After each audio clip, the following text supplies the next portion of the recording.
Heavy snowfall in the mountainous regions of Lika and Gorski Kotar, as well as in central and northwestern Croatia, mean that winter driving conditions are in force in those areas. Due to gale force winds, only cars are allowed to drive along a part of the A6 Rijeka-Zagreb motorway between Kikovica and Delnice, as well as along the coastal highway between Karlobag and Sveta Maria Magdalena. Slovenian Foreign Minister Karl Erjavec announced yesterday that Slovenia is preparing a lawsuit against Croatia due to its failure to implement the international border arbitration ruling. From the 29th of December, Slovenia will also begin to implement 4 new laws which relate to territory awarded to it under the arbitration ruling.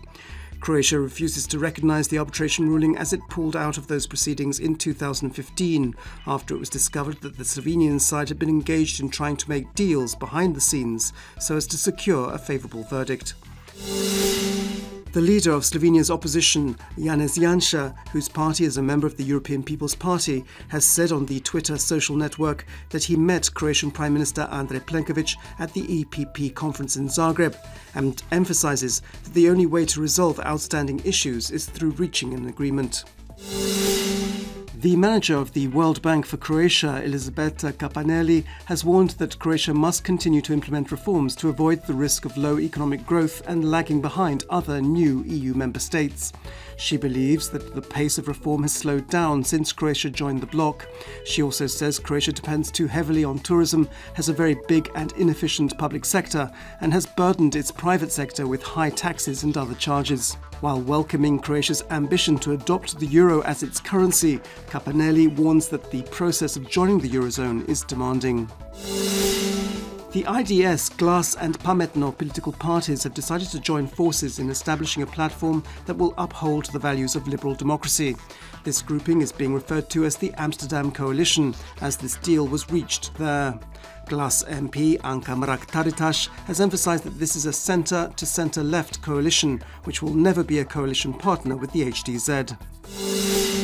The state's anti-corruption agency USKOK has issued an indictment against Tomislav Saucha and Sandra Zelko. They are accused of carrying out a travel expense scam worth £500,000 kuna, while Saucha was chief of staff to former Prime Minister Zoran Milanovic and Zelko was the secretary in the government's office.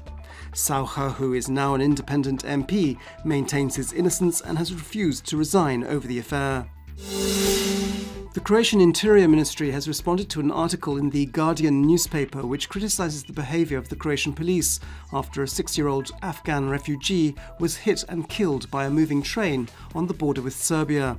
The Interior Ministry has outlined the chronology of that incident, pointing out that it occurred 300 metres within Serbian territory. They have also expressed regret for the tragedy. Sport, and in football, Inter defeated Cibalia yesterday evening in the first game of the 19th round of the Croatian Football League. The score was 3-2.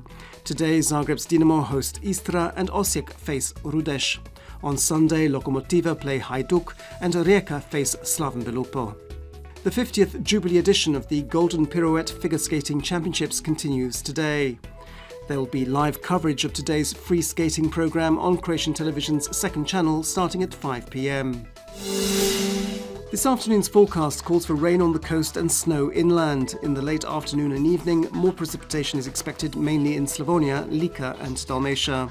A southwesterly and southerly wind on the southern coast will give way to a northwesterly, while on the northern Adriatic there'll be a moderate to strong and in places gale force strength northeasterly Bura wind, which will spread to Dalmatia by the end of the day.